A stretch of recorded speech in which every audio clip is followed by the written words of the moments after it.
What's up mga yoy? Buray niya po niya, labing init! Welcome to another chicken sambutan that we ginaran from Bulangan cooking video! Buray niya po niya. Yes, you heard it right. We have here chicken sambutan that we ginaran from the Bulangan. We also have here tapayas because we're going to cook chicken sambutan adobado. Woo! Malasa! As you can see, our chicken sambutan is already pidaso as well as our tapayas. And for our Ricardo, we have here 2 pieces of binugkos na tanglad. Of course, pamientang that can make you a ching. Luya! We also have bawang and of course down casitas that is cure for bone. Okay, let's start cooking. We're now going to gisa the bawang, sibuyas and then the luya. Woo! Hamot! Oh, sudah kikirik kita. Wala, mekos mo yan. Kikirik kita. Yan, tornado. Tumtum na. Orang ka talaga. May mga training sa tornadong kulat. We are now going to buntog the duwang bugos of tanglad. That is for the aromatherapy and for the langsa. We are now going to buntog our chicken sambutan that we ginaran from the Bulangan. Of course, we're going to mekus that with the Ricardong ginisa. And we're going to let it kirikiti for about 5 minutes and duwang simana. While our chicken sambutan is nagkikirikiti, we're going now to prepare our natin. We are going to gnaw our kinabog to extract the coconut milk. Oh, extract pa ni sa Ingles. And then we're going to separate the sapal because that's pambahog sa pato. As you can see, we're now putting our pimienta that can make you a ching that we bought from the mercado. Very barato. Of course, don't forget the down casitas because that is cure for bone.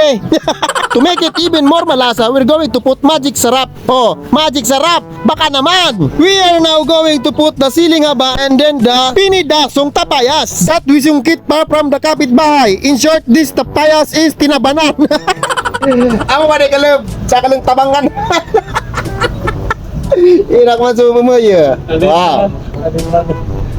Ada palang gak panggelap mincan. Tahu panggilay mo. Tahu buhay na kasanay ka na kalo.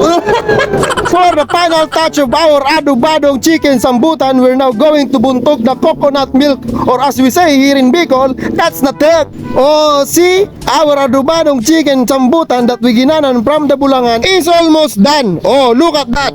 Very nagbuburuk-buduk. Very malasa. Hoy! I almost forgot we also have here gulay na rolling, very maharang with bangot na pork mutakal which is very maparat but very malasa also. Woo! Birthday!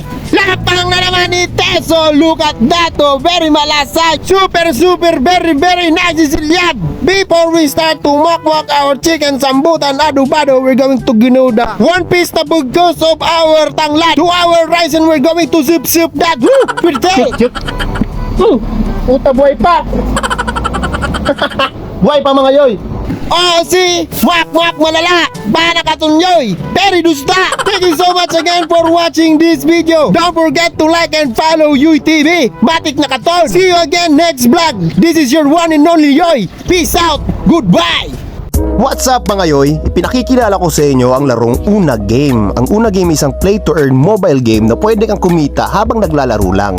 Mag-register lang, kumpletuhin lang lahat ng details na nakikita sa screen at i-confirm. After mo ma-confirm mga yoy, rekta ka na sa game. Marami kang pwedeng pagpiliin na laro dito mga yoy sa Una Game. Isa na nga dyan mga yoy ang larong Dragon Tiger. Ang larong Dragon Tiger mga yoy ay isang laro na kung saan tataya ka lang kung sa Dragon ba o sa Tiger. Magpapataasan lang kayo ng baraha mga yoy at kung sino yung mas mataas na baraha, syempre siya yung panalo. Diba? Ganun lang siya kadali mga yoy. Naglalaro ka lang pero kumikita ka pa. Sa Una Game lang yan mga yoy.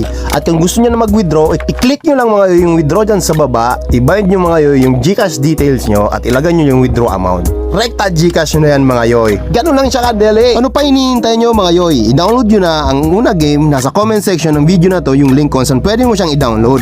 Matik na yan. Una ka sa Una Game.